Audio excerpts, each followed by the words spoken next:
this is the part of the week that we all look forward to, the replays, and this one is the aces of the week. So again, no surprises what's coming up next. You guys are just tearing up the battlefield, so much so that I've had to do this in two parts yet again, which is fantastic. It just goes to show that there's some amazing gameplay out there. So without any further ado, let's get right into the mix with Aces of the Week Part 1 and the Aces Gallery.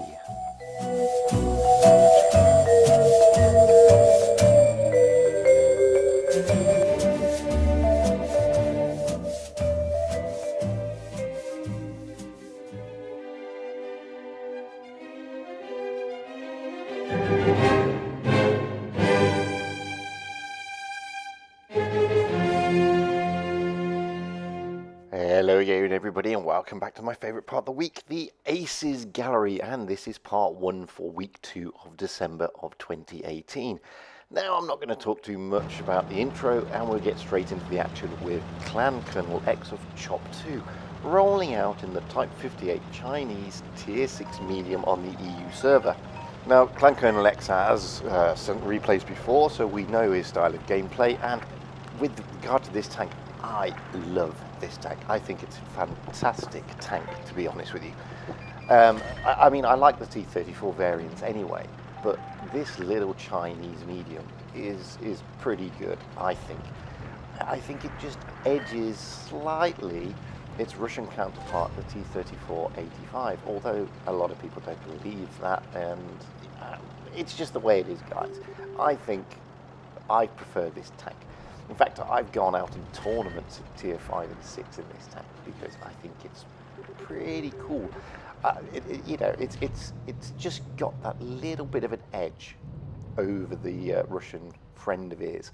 So here we go. CLANCOLONEX has already spotted, knows where they all are. He's spotted up the KV-3, and he's got some really good shots into the side. That was a nice blind shot. Poor old KV-3 has no idea where he is. He just knows that somebody's raining AP into the side of him. Now, a lot of people actually don't like this map, Faust. I think it's a really good map. There are so many places. Oh, and there the KV-3 again. He hasn't managed to hide that far. That was an unlucky bounce. He managed to track him. But, you know, you would have thought that would have penned from there. But not to worry, CLANCOLONEX can still put some things into the back of him. The poor KV-3 has no idea who's shooting at him, and he's back in the garage. It's just a shame. And this is why I like this map. There's some great firing positions on this map. It's actually quite a big map, but everybody I tend to find bunches up on this side here, up in these raised areas. And on the other side, as you can see, I mean, most of the players around these particular sides. Now he's got the T-37 in his sights, and again, the poor old T-37 has no idea who's shooting at him.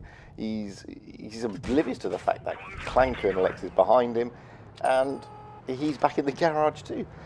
So both teams are 2 tanks down, so it's pretty even Stevens at this stage.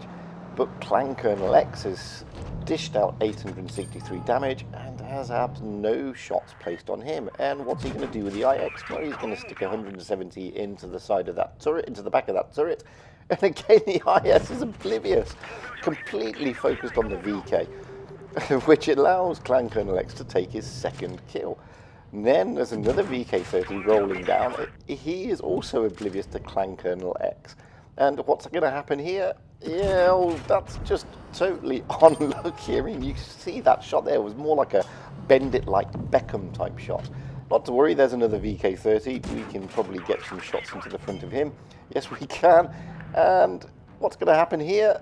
Oh, he's backing away, but he's still... Oh, that's an absolutely crucial bounce that he's got there. But he's not long for this game, and he's back in the garage, courtesy of CLANCOLONEX. 3 kills.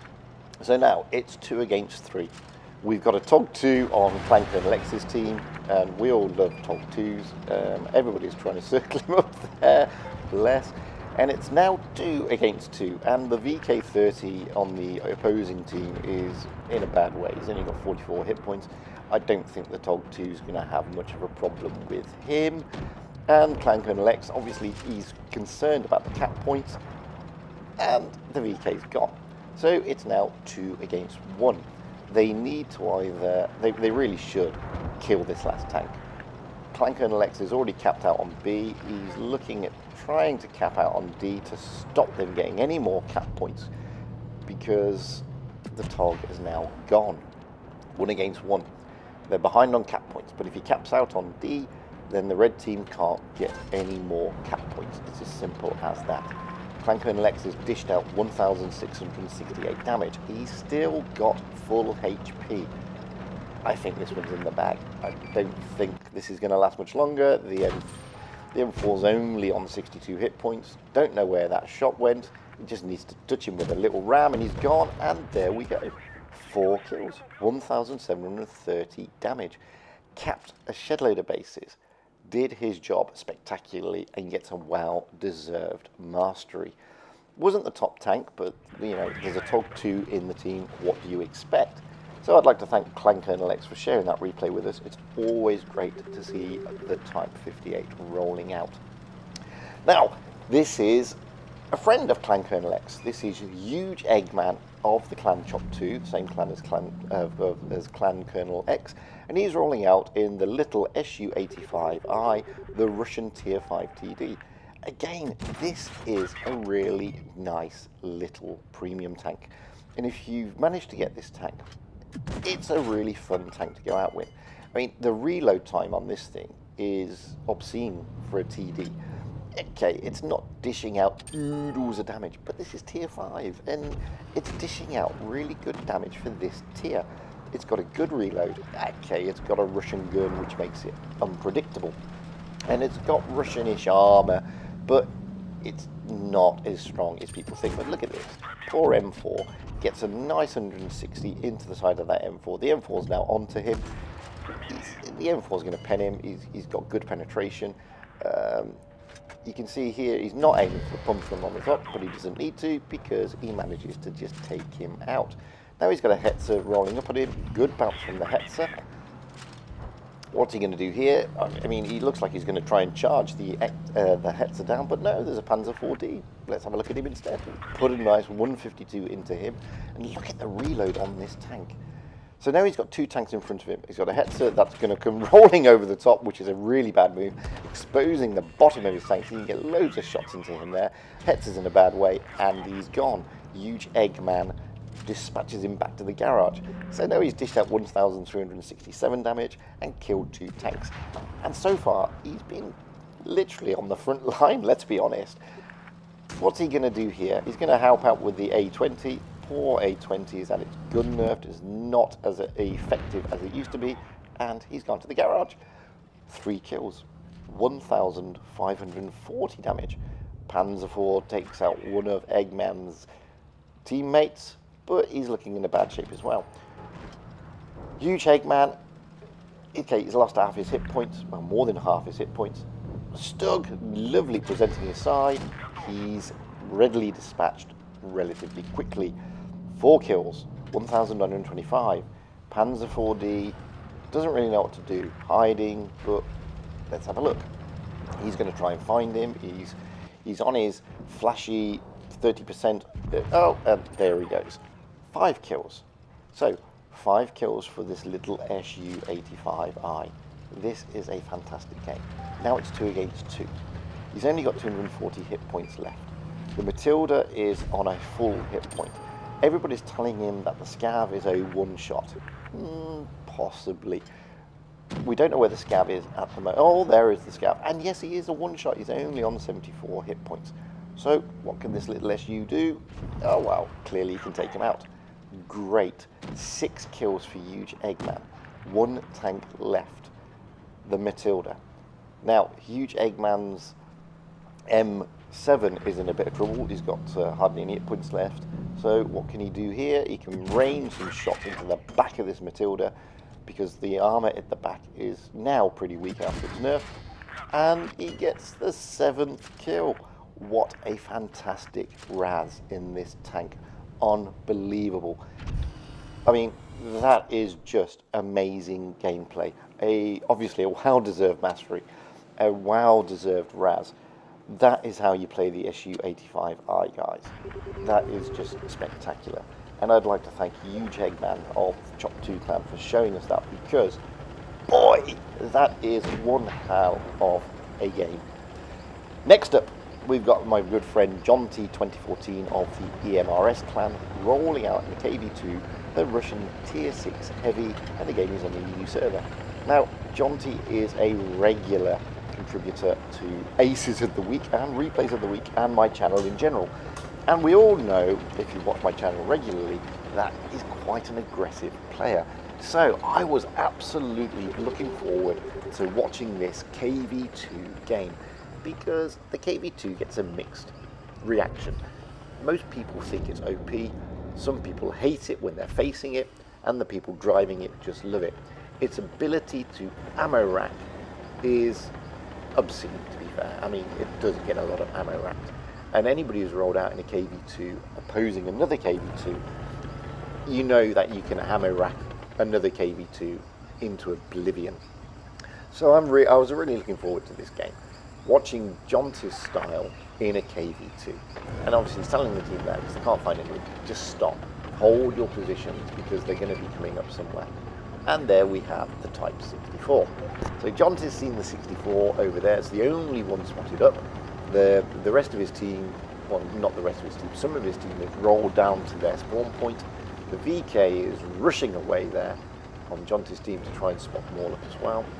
Jonty knows where the Type 64 is. There it is. We've got an M6. We've now got a Type 64. We've got another KV2. And we've got, I can't see what that is, unfortunately. We've got a Lupus as well. Here comes the 64. Let's go. Bye. I mean, this is why people hate the KV2 when they're against it, and why people love the KV2 when they're in it. Its ability to wipe you out like that is uncanny. And, you know, it's not an OP tank. But don't forget, guys, this tank existed in real life. It actually did. And okay, it's got an obscene gun. But, you know, at the end of the day, the KV2 is not OP, because it's got a long reload. I mean, you can see that it's 20 odd seconds. And you can really give it a world of pain if you get close to it. So the M6 there gets a nice one in the chops. He's obviously firing HE like most people with the KV2 do. He's trying to drag that M6 over to him, so he's going to park himself in the corner, try and get a bit hauled down, knowing that the M6's gun depression is pretty pants. You can also see a Jackson over there. The red team is 2 down, and Jonty's team is now 2 down as well. Here comes the M6, trying to move around. What can Jonty do? Well, he can stick one into the side for a massive roll. And the M6 is now cursing the time that Wargaming introduced the KV2 to the world of Tank Blitz game. Now we've got the VK01P and the Jackson trying to make moves on to Jonty.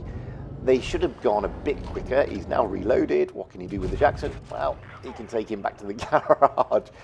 I don't know why the VK isn't trying to make a push on him. Would have known that Jonty has just fired, because he would have seen the Jackson disappear. So by delaying this, the VK is allowing Jonty to reload. It's as simple as that. So now he's reloaded, he's side on, puts a massive roll into the side of him. Well, not massive roll, 300 roll.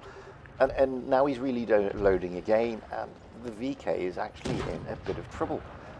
Jonty manages to get the angles right, gets a good bounce there, and the VK is just plonking his side straight on, allowing Jonty to realistically take good aim and dispatch him with relative ease. 4 kills. Boy, that's how you play a KV2. 3,000 damage, bounce 480, wow deserved mastery, shed load of credits, and clearly carried the team there. Awesome replay, absolutely awesome. And this is why I love the KV2, although when against them, I hate them. So I'd like to thank my friend Jonty 2014 of EMRS for again providing us with that replay. Now, last up, this is my very good friend Grums23 from one of my sister clans, FTC3, rolling out in one of my favorite tanks of all time, the Tier 7 German Heavy, the legendary Tiger 1. And some pretty funky camo, I have to say. Now, I love this tank, and the reason I love this tank is because I'm a big history buff.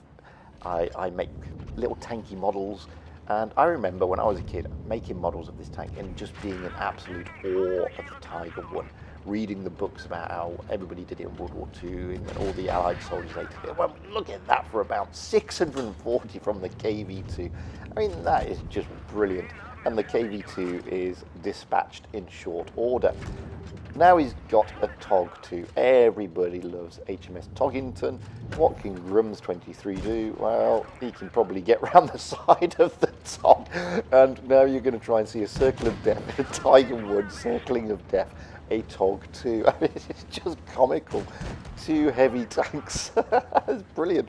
I mean, I've never really seen a Tiger 1 circle of death and a TOG 2 before. I mean, fair play.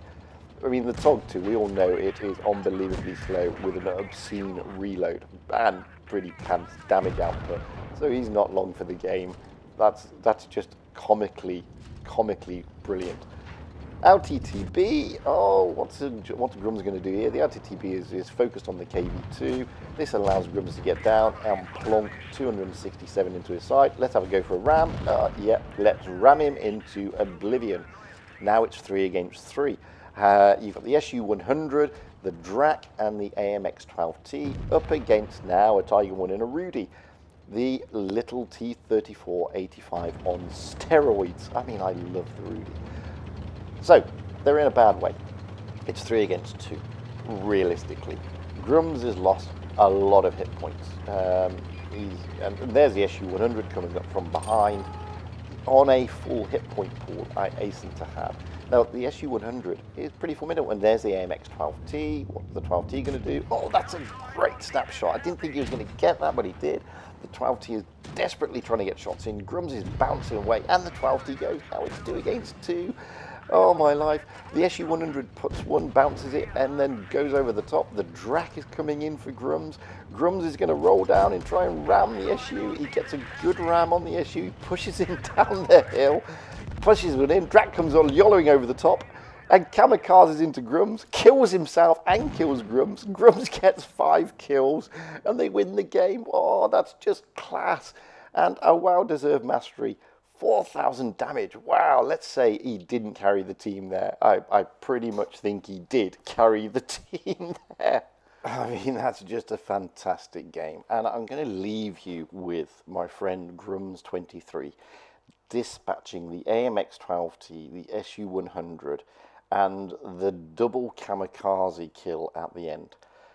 Guys, I'd like to thank all of you for supplying your amazing replays for this week. I'd like my big thanks go out to CLANCOLONEX of Chop 2, Huge Eggman of Chop 2, Jonty 2014 of EMRS, and Grums 23 of FTC3.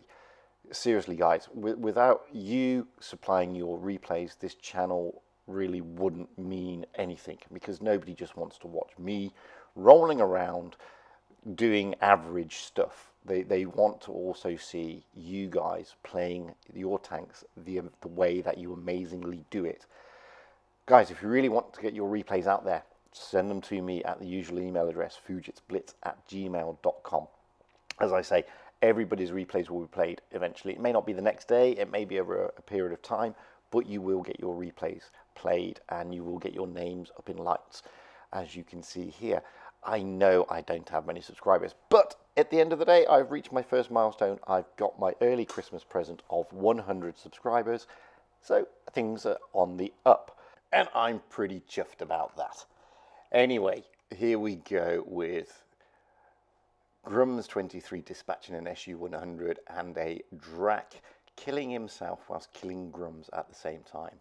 Guys, I really hope you've enjoyed these ACE replays part 1 for the second week of December. I know I absolutely loved pulling them together. So until the next time, which will be part 2 coming up shortly, stay safe out there, have fun on the battlefield, and happy tanking, because that's what it's all about, guys. Fun and happiness. Hey, I've been Fuji and you've been great. I really hope you enjoyed watching this video as much as I enjoyed making it, and I'd love if you would press subscribe Who knows, we can do some more. By all means, drop me comments, tell me what can be improved, and tell me what you'd like to see. I really love to know. Anyway, until the next time, guys, happy tanking.